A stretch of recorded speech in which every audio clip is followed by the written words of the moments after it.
나주비TV 시청자 여러분 안녕하세요. 네, 오늘 국내장 빠지고 시작했네요. 네, 지금 비도 많이 오는데 우리 주식 계좌도 해가 좀 떴으면 좋겠는데 같이 장만 것 같습니다. 좀 잘 버티셔야 될 것 같고요. 어제 미국장도 하락을 했으니까 이게 7월 초까지, 특히 7월 15일까지는 변동폭이 매우 클 수 있습니다. 그래서 조심하셔야 돼요. 자, 27일 날 제가 방송에서 여러분 이거 박스 그리는 거 알려드렸죠? 이거 꼭 연습하셔야 됩니다. 자, 왜 이 말씀을 드리냐면 여러분 이전의 장은 그냥 상승하는 장에서 주식을 하셨잖아요. 그러니까 우리가 아는 길을 갈 거면 내비게이션 절대 필요 없어요. 그냥 아는 길이니까 가면 됩니다. 근데 지금은 모르는 길이라는 거죠. 하락 구간 잘 겪어보신 분 안 많거든요. 이런 경우엔 저같이 이 차트하고 이런 범위 구간을 굉장히 잘 나누는 사람도 힘듭니다. 그러면 최소한 여러분들이 이런 건 이해는 하셔야 돼요. 그러지 않으면 나중에 진짜 바닥권 갔을 때 갈팡질팡하게 됩니다.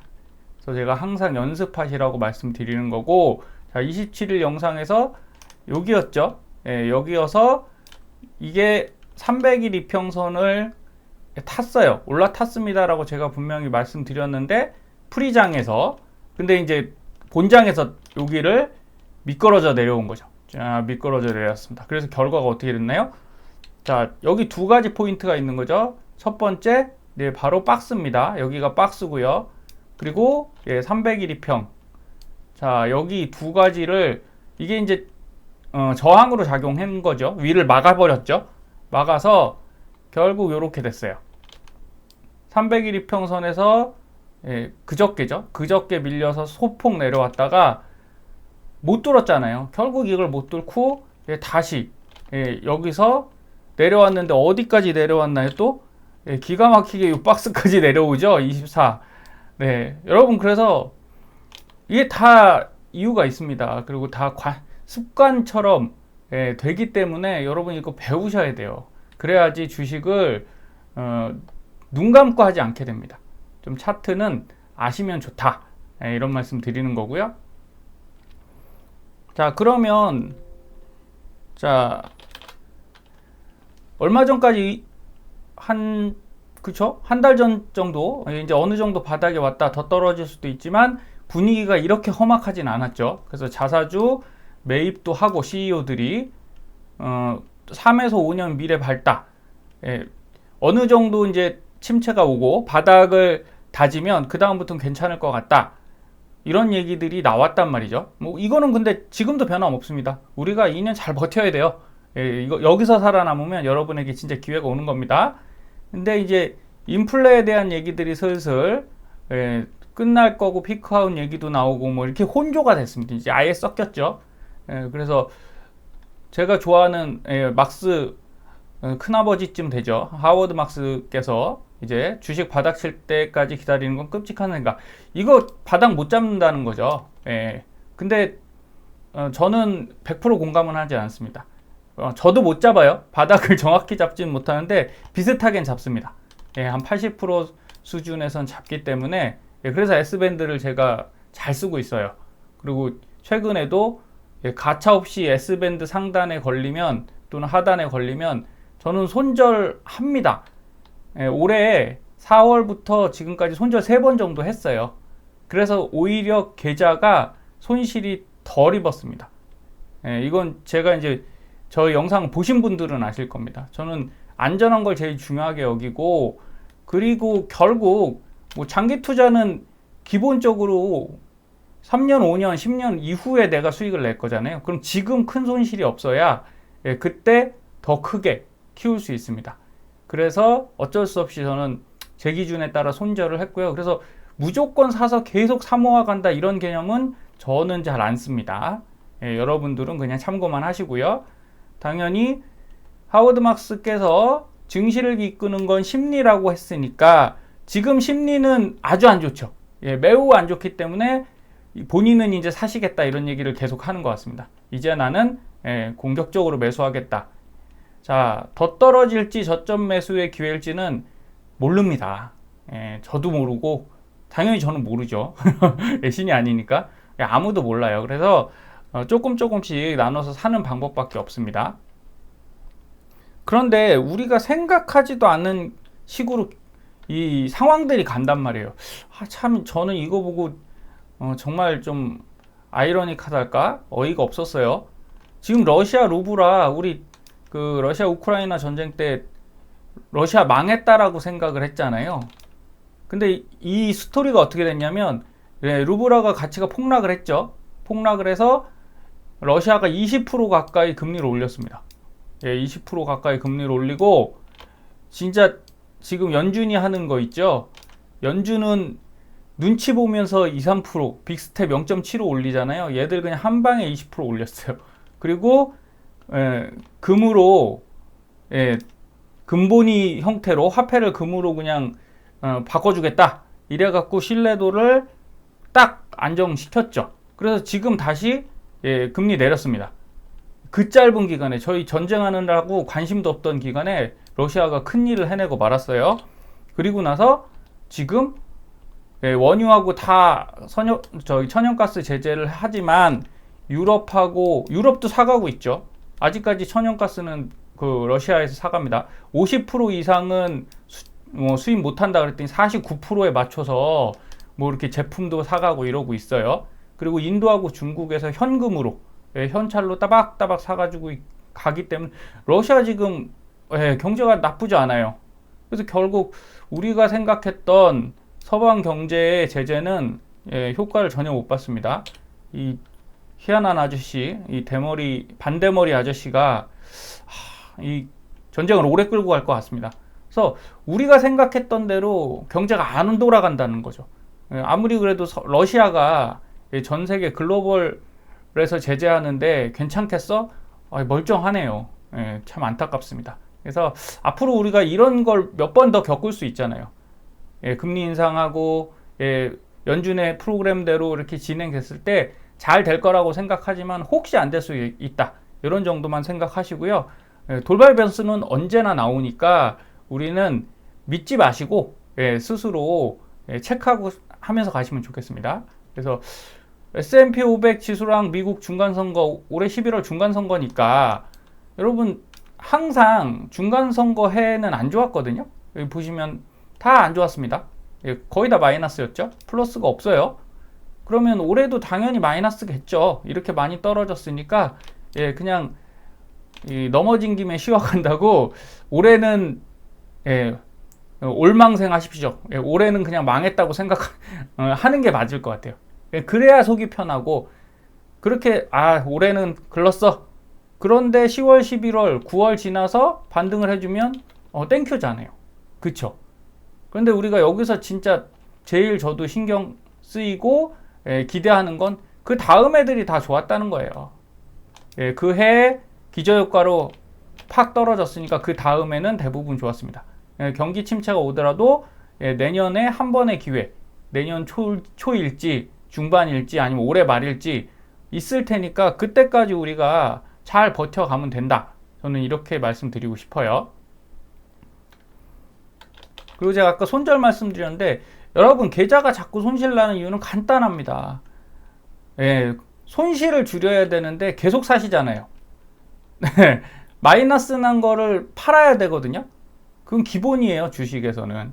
근데 장기 투자자라기 때문에 안 파시죠, 대부분. 그러니까 손실은 누적되는 거예요. 그래서 억지로 파셔라 이런 게 아니라 자신만의 손절 계획 이런 건 분명히 갖고 계셔야 됩니다. 저는 그래서 사실 TQ를 사면서도 20% 40%대 손절을 좀 했어요. 반등했을 때 팔고 그리고 스윙 계좌도 다 써서 이렇게 했잖아요. 방어를 해서 지금 보니까 그 장기 계좌가 마이너스 40% 나오고 그 다음에 스윙 계좌가 어제부로 마이너스 27%? 뭐 이 정도 나오더라고요. 그리고 그것만 사놓은 게 아니고 배당주 중심으로 지금 포트를 다 바꾸고 있기 때문에 배당 ETF를 또 계속 사고 있습니다. 자, 이런 식으로 그냥 내 계좌를 지키는 대비를 스스로 해야 된다라고 말씀드리는 겁니다. 그래서 여러분들께서도 자, 버핏도 손해 봤어요, 올해. 38조. 우리랑 비교가 안 되지 않습니까? 그러니까 우리가 손실 본 거에 너무 연연하실 필요 없어요. 주식에서는 특히 투자해서 손실에 연연하는 순간 아무것도 안 보입니다. 그냥 내 계좌만 보여요. 마이너스만 보이니까 거기에 여러분 함몰되시면요 절대 좋은 성과 못 얻어냅니다. 그래서 신경 쓰지 마시고 그냥 새로 시작한다고 생각하셔야 되고요. 워렌 버핏 같은 경우도 투자 한 건으로 11조도 넘게 손실을 과거에 봤어요. 2021년 2월에. 그러니까 이런 천재 투자자도 실수하잖아요. 그럼 우리 같은 일반 사람들은 당연히 이런 험한 장에 손실 나는 건 그냥 전 정상적이라고 생각합니다. 근데 그래도 여러분 계좌의 손실이 너무 커지는 걸 막기 위해선 뭘 쓰셔야 된다고요? 이거죠. 네. 워렌 버핏도 2020년도에 항공주 손절만 했어요.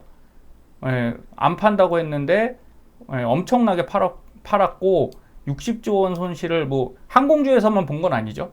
그때 코로나 때 5월 달 정도까지 60조인데 이건 다 복구됐겠죠. 그래도 항공주를 손절한 게 상당히 좋은 판단이었습니다. 왜냐하면 그때 계속 내려갔잖아요. 연말까지도 항공주는 안 좋았어요. 중간에 잠깐 반등하고 그럼 그걸 계속 들고 있었다면 손실이 굉장히 컸겠죠. 워렌 버핏은 그걸 매도하고 그 돈으로 또 다른 것을 샀으니까 이렇게 하는 게 투자인 겁니다. 그러니까 여러분들도 꼭 그렇게 생각을 좀 해보셔야 돼요. 지금 같은 경우는 TQ를 팔아서 뭘 다른 거 사라 이런 말씀은 아니고 현금이 모자라면 또는 너무 무리하게 TQ를 집중적으로 매수하는 것을 조심하셔야 되는 구간이다. 이런 말씀 드리는 거고요. 그래서 저 같은 경우도 손절을 3번 했기 때문에 4월 8일 이때가 1억 300이었던 계좌가 지금 한 9,500입니다. 선방했죠. 한 800 정도 줄었으니까 예수금도 거의 그대로 유지되는 게 여러분 계속 매수를 했는데 예수금이 유지되는 이유는 뭘까요? 네, 손절을 해서 그래요. 마이너스 15%, 마이너스 30 됐을 때 국내 주식들도 그렇고 저는 손절을 했습니다. 그럼 손절을 했으니까 그 당시에는 손실이죠. 그 당시엔 마이너스 손실이지만 결국 손해를 덜 입은 거죠. 그리고 인버스로 방어하고 배당 형태의 커버드 콜, ETF나 이런 것들을 많이 썼기 때문에 하락기에도 방어를 좀 한 거예요. 그리고 떨어졌을 때 더 사고 올라갔을 때 매도하고 이 과정을 반복해서 그 지수 떨어진 것보다는 굉장히 잘 방어를 한 거죠. 자, 올라갈 때는 못 하겠습니까? 아니, 그냥 사면 되잖아요. 네. 있는 돈으로 사면 이럴 때는 수익 그냥 가져갈 수 있습니다. 그래서 하락 시에 운용을 잘 하시는 경험을 하시는 게 여러분이 주식 잘하는 사람이 되는 겁니다. 지금 7월의 문제는 이거예요. 다른 것보다 자, 제조업 구매 관리자 지수, 우리가 흔히 말하는 지수입니다. ISM PMI 지수라고 하죠. PMI 지수인데 자, 이게 어쨌든 요건 코로나 때니까 한마디로 제조업에 관련된 지수가 이렇게 보시면 돼요. 50 미만은 경기가 위축되는 것을 뜻한다. 침체로 간다는 거죠. 그래서 지금 6월까지는 52.4였어요. 7월 1일 날 발표합니다. 며칠 안 남았죠. 분위기가 좋진 않을 것 같아요. 이 50 밑으로 갈 확률도 꽤 있어 보입니다. 그래서 이렇게 되면 또 주가가 타격을 받겠죠. 그러니까 안 받을 수도 있지만 우리 그냥 예상을 해보는 거예요. 이런 때 또 흔들리겠구나. 그러면 지금 무리하게 사시면 안 되겠죠. 그리고 미국 ISM 제조업 신규 주문 지수가 있습니다. 얘는 지금 제조업을 관리를 하는 거고 신규 주문이라는 건 뭐예요? 물건을 만들기 위해서 주문을 받아야 되잖아요. 그러면 얘는 선행성이 있습니다. 선행성. 원자재 같은 거나 부품들을 미리 주문해야지 만들 수 있잖아요. 그래서 6개월 정도 선행한다고 보면 2021년도에 비해 물론 이때는 이전 있죠. 이전 같은 경우도 그렇게 높진 않았습니다. 이만큼 높다가 70, 80 하다 그런 건 아니고 한 60에서 55에서 60 사이에서 왔다 갔다 했어요. 그런데 60쪽에 가까웠었거든요. 다 60쪽에 가까웠었는데 지금 극단적으로 55.1로 간 거죠. 그러면 최근 한 5년 5년 안에 낮은 수치로 들어갔습니다. 미중무역전쟁 때 이 수치로 갔다가 회복했지만 결국 다시 이 수치로 왔으니까 이게 이제 머리가 아파지는 거죠. 신규 주문이 줄었다. 그럼 여러분 어떻게 되는 거죠? 한 6개월 있다가는 이 PMI 지수도 나빠질 수 있다. 이렇게 보는 거죠. 이게 늘어야 이게 늘겠죠. 이런 연결고리가 있습니다. 상관관계가. 그리고 미국 소비자 심리, 미시간 대학에서 발표한 소비자 심리 지수가 지금 굉장히 낮아졌죠. 그래서 이전에는 50이었는데 45, 7월 15일 날 발표합니다. 이때 한 뭐 40 단위로도 떨어질 수 있겠다. 그러면 소비 심리가 위축되면 당연히 침체로 가는 거잖아요. 지금 꼭 필요한 거는 금리 인하도 사실은 아닙니다.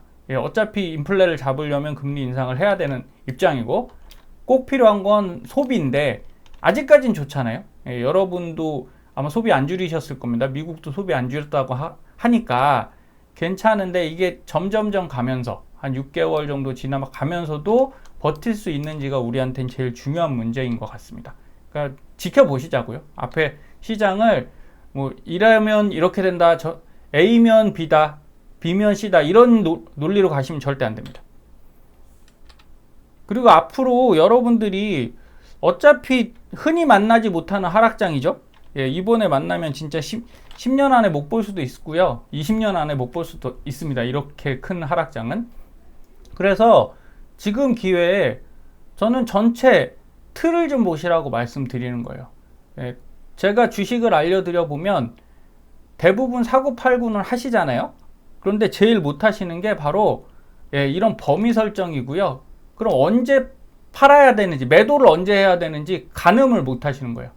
자, 나스닥 100을 지수로 그냥 설명드려 보면 여러분 모든 패턴이 주식은 동일하게 적용됩니다. 배수가 적용돼요. 이게 무슨 얘기냐? 자, 여기 2015년도의 고점입니다. 고점에서 2019년도의 고점까지 4,700에서 7,600까지 가요. 그런데 이게 여러분 61%입니다. 61%. 이 비율의 61% 정도가 늘어난 거예요. 그런데 다음 고점 있죠. 여기가 또 고점이잖아요. 물론 여기도 있지만 이건 너무 짧으니까. 그리고 코로나로 하락이 한 번 더 있었죠. 그래서 이 고점 두 개만 연결해 봐서 또 계산을 해보면 12,449에서 7,629니까 또 61%입니다. 비슷하죠? 네. 피보나치든 이런 비율을 쓰는 이유가 주식이 심리라 비슷하다니까요. 그래서 결국 여기도 61이에요. 그러면 저같이 패턴을 공부하는 사람들은 이게 100% 맞는다는 게 아니라 여기쯤에서 한번 꺾어줬겠죠. 꺾어줬다는 건 일부 매도를 했겠죠. 그리고 나서 올라가면 남은 물량으로 가고 떨어지면 여기 이렇게 떨어졌었으니까 손실을 최소화하는 그런 겁니다.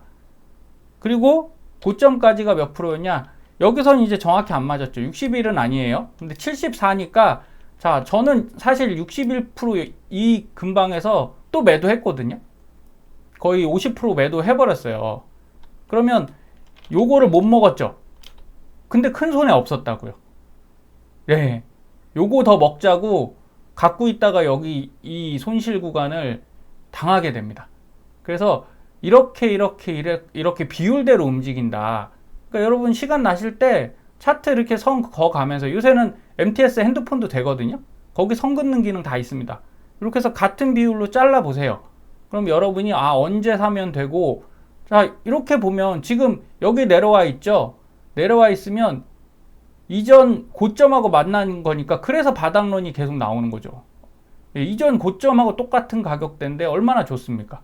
그리고 만약에 떨어진다 한들 여기 보시면 여기 200일 이평선 근처, 그럼 여기서 샀으면 엄청 수익이 났겠죠? 그러니까 우리도 여기서 사서 다시 갈 수 있는 거를 하는데 100의 확신은 없잖아요. 그러니까 한 30% 더 넣을 돈이 없다 그러면 월적립으로 하시자는 그런 얘기입니다. 그러니까 어렵지 않아요. 이렇게 패턴을 보실 수 있으면. 자, 요거는 LIT입니다. 리트. 2차전지 글로벌 X ETF인데 여러분도 많이 사셨을 거라고 생각해요. 자, 이것도 보면 지수형이잖아요. 약간 지수형, 섹터지만 지수형에 가까운 거라. 자, 2020년 3월에 33달러였습니다. 쭉 올라가서 이전 고점이거든요. 이전 고점인데 여기서 이렇게 올라갔다가 이렇게 내려왔죠. 그러면서 여기 저점을 찍었어요. 여기로 한번 나눠봤어요. 조금 위로 올려도 되는데 가격 뭐 어차피 비슷하니까. 그럼 33에서 64 됩니다. 그리고 그 위에 고점이 96이 나왔어요. 여러분 거의 1대1 비율이죠. 30달러 딱 그 차이 나잖아요. 그럼 여러분이 이런 패턴을 아셨으면 리트를 투자하실 때 여기쯤 왔을 때 매도 안 하셨을까요? 하셨겠죠. 예, 저도 매도했어요. 차이나 전기차도 이런 형태로 S밴드 쓰고 이렇게 비율 조정해서 여기 이제 매도해야 될 때야. 그래서 절반 정도 다 매도를 했고 여기서 떨어질 때 20일 이평선 요 근처에서 30% 또 매도를 해버렸습니다. 그래서 손실을 피하는 거예요. 뭐 대단한 게 있는 게 아니라 주식은 그 공부를 해야 되는 겁니다. 사도 언제 살지와 팔아도 언제 팔지. 여러분 TQ나 ETF, SOXL도 다 하시잖아요. 근데 오르기만 바라고 있는 거는 우리가 인디언 기우제랑 똑같은 거잖아요. 올라라 그때까지 내가 살게. 이거는 현명한 방법은 아닙니다. 그래서 어렵지 않으니까 이렇게 접근하시고 배우시길 꼭 당부드릴게요. 그리고 다음 이제 한 단계 업그레이드 해서요. 자, 요거는 TQQQ입니다. 우리의 TQ. 자, 박스 알려드렸죠. 네, 그냥 박스 근 거예요. 자, 여기까지 그 코로나에서 지금까지 5개의 박스가 보입니다. 여기 밑에 1번 박스 충분히 그으실 수 있죠. 이거 어렵지도 않잖아요. 그죠? 이렇게 그으시고 그 위쪽에 제 눈엔 이게 이렇게 보이더라고요. 이렇게 박스, 그 다음에 세 번째 박스, 네 번째 박스, 다섯 번째 박스가 이렇게 완성이 됐습니다. 그리고 선을 그어 보니 코로나 이전 고점이 여기거든요. 28. 그리고 중간 여기 반등 나왔죠. 그 다음에 여기도 이전 고점이죠. 56. 그리고 맨 꼭지가 89, 90 정도 되니까요. 비율 똑같죠? 대단히 뭐 새롭지 않으시죠? 그러면 똑같은 거예요. 여러분이 그냥 사기만 바쁘지 않으셨으면, 이런 걸 미리 아셨으면 이때 매도가 가능하다고요. 그래서 저도 그때 매도했고, 여러분도 앞으로 우리가 여기서 사서 2, 3년 있다 또 올라갈 거지 않습니까? 이렇게 올라갈 때 그때는 이걸 배워서 이제 매도를 하셔야죠. 언제까지 그냥 갖고만 들고만 있을 수는 없잖아요. 그렇게 보시면 되고요. 결국 아까 말씀드린 대로 이렇게 박스를 나눠 놓으니까 지금 요번 주가 되게 중요한데 좀 지켜봐야 되는 거죠. 왜? 음봉으로, 주봉에서 음봉으로 지금 이렇게 밑으로 내려와 버렸잖아요. 물론 위쪽에서 보시면 내려왔어도 어때요? 여기 지지받고 이렇게 지지받고 이 선에서 어떻게 됐습니까? 반등했죠. 이렇게 양봉으로 반등하고 그리고 또 꺾였죠. 또 이렇게 내려오고. 원래 이렇습니다. 박스의 이거 특성이에요. 여기서 왔다 갔다 합니다. 그럼 이쪽에서 지금 내려갔으니까 여기를 뚫어주는 게 지금 제일 중요하고, 만약에 이번 주에 못 뚫면 또 옆으로 횡보하면서 뚫든 떨어지든 둘 중 하나를 하겠죠. 그래서 제일 좋은 건 이 박스의 위치가 빨리 일로 가야 된다는 거죠. 주가가 일로 가줘야 돼요. 그럼 우리 딴 거 고민할 거 없습니다. 지금은 천천히 조심하시면서 지켜보시면 되는 거예요. 그럼 이 박스를 넘어서 위쪽으로 올라간다. 그러면 바로 매수를 해주시면 되죠. 매도랍니다. 매수입니다. 그리고 두 번째 어디 부딪히겠어요? 제가 말씀드렸잖아요. 여기 부딪힌다고요. 여기. 이 박스에 또 부딪힐 수 있으니까 매도하실 분들은 일부 매도 여기서 하시면 되고, 또 그냥 올라갔어요. 다행히. 그럼 어디서 부딪혀요? 56 여기서 부딪힌다고요. 그러겠죠. 여기서도 어때요? 올라갔던 게 여기 계속 부딪혔잖아요. 여기 또 부딪히고 또 떨어지고, 그리고 결국 세 번째 뚫어냈죠. 떨어질 때도 이렇게 떨어졌고 여기서 또 부딪혔고 박스를 못 뚫었어요. 그 다음에 내려오고. 이렇게 보면 눈에 딱 보입니다. 그래서 이거 어렵지 않으시니까 요것만 아셔도 여러분 주식에서 크게 물리지 않으실 겁니다. 자, 삼성전자입니다. 우리 삼성전자 왜 보여드리냐면 동일하다는 거예요. 우리가 코로나 때 요거 6만 원대였거든요. 자, 6만 9천 원 요때였는데, 자, 박스 이렇게 보이죠? 네, 이렇게 하단 박스, 그 다음에 중간 박스, 상단 박스 이렇게 나눠놨어요, 제가. 근데 지금 여기로 내려왔잖아요. 예, 요걸 안 깼으면 좋았는데. 그럼 밑에 마지노선은 뭡니까? 자, 56,000원 정도인데, 이 선이 나오는 이유는 옆으로 선 날려보시면 됩니다. 여기죠. 예. 이 전 고점의 그 전 고점. 예, 여기에요. 그래서 여길 깨면 상당히 안 좋은 그림입니다. 더 내려갑니다. 근데 여기서 지켜주고 지지받아서 올라가기를 기다리고 있는 거죠. 예, 이건 꼭 지켜주는 게 좋습니다. 이거 깨지면 이 박스 P로 또 밀려 내려와 버려요. 그러면 여러분들이 매수 매도가 좀 쉽잖아요. 여기서 한번 사보고, 근데 올인해서 삽니까? 싸다고? 아니죠. 예, 일부분 사시고 그 다음에 이 밑까지 내려가는 거 계산해서, 근데 4만원까지는 뭐 현실적으로 좀 너무 싸다, 너무 많이 내려간다 이렇게 생각이 들고요. 예, 떨어지면 이 중간 정도까지 보고 있습니다. 그래서 한 53,000원 정도? 예, 이 정도 선에서 매수를 하시면 5만원에서 53,000원 요 구간에서 매수를 하면 괜찮겠다 이렇게 보는 거죠. 그럼 똑같이 6만원에서 얼마 갔습니까? 96,000원인데 이 무거운 애들은 2배, 3배를 잘 못 가요.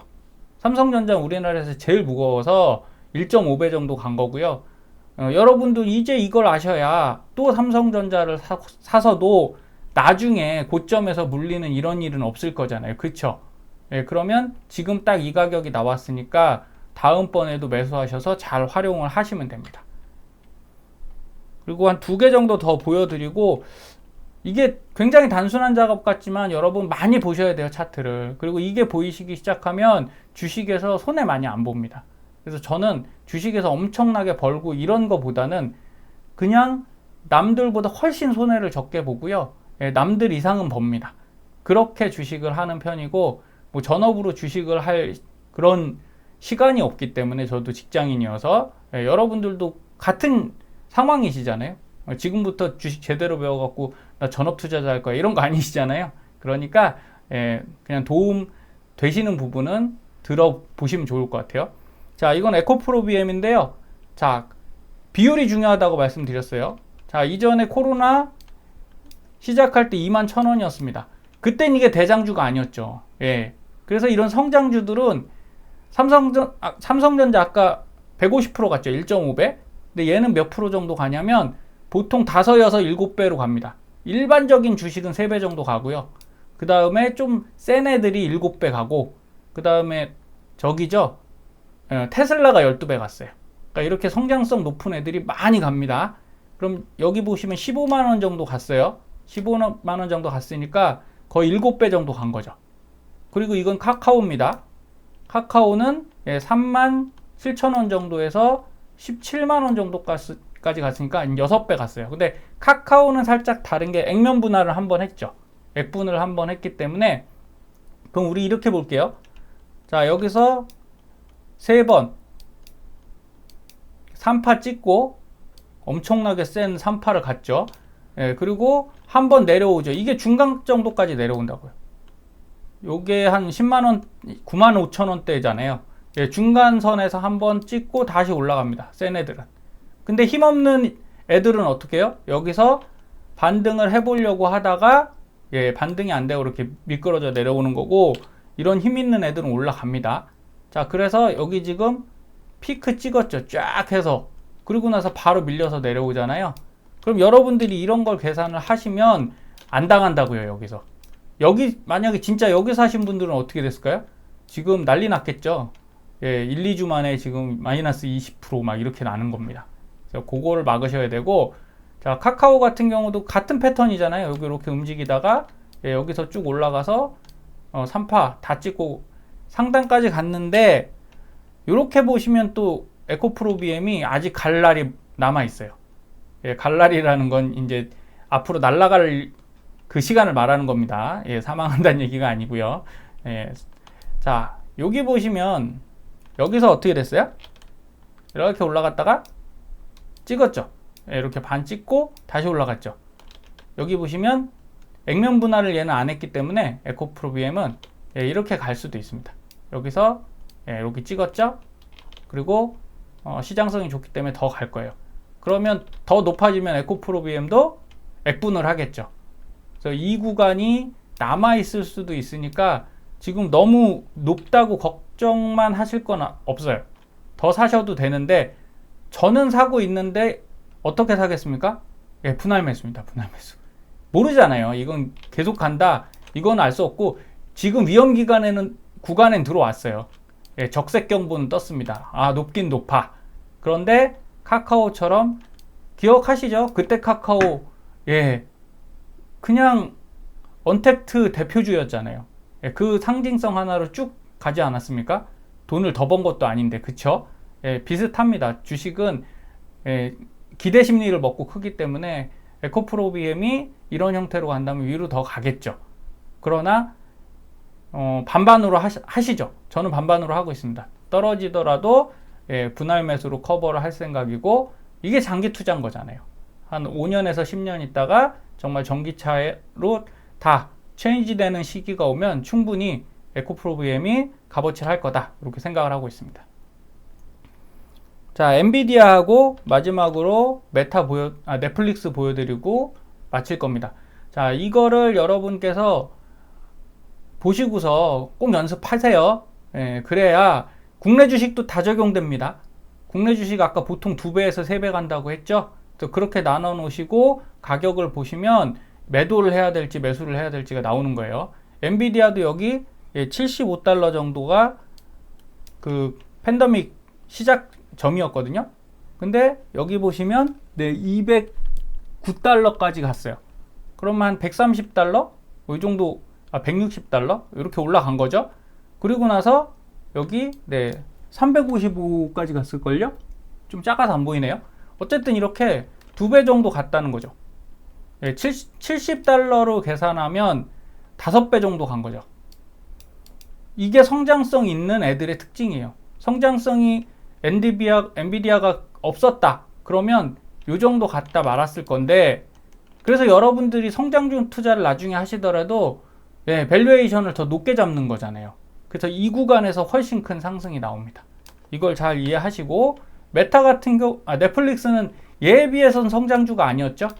엔비디아가 훨씬 좀 더 스포트라이트를 받았고 넷플릭스는 그렇지 않았으니까 얘는 5배까지 못 갔습니다. 이때가 한 370 그리고 여기가 이제 700, 그러니까 한 2배 못 갔네요. 2배 조금 넘게 갔네요. 그러니까 2배 정도 갔다고 보시고, 반 딱 나눴을 때 똑같습니다. 이 구간 비슷비슷하니까 여기서 딱 여기까지 떨어졌었거든요. 여기 그 음봉 작은 거 안 보이셔도 이렇게 말씀으로 들으면 되죠. 그래서 여기 바닥 잡고 이렇게 반등을 사실 했어야 되는데, 여기 보면 엔비디아는 반등했죠. 넷플릭스가 악재가 터지는 바람에 그 OTT 시장이 지금 과열이다 그래갖고 그냥 쭉 밀려버렸죠. 그래서 요런 게 달라지는 겁니다. 이 주식은 무조건 반등한다 이런 게 아니에요.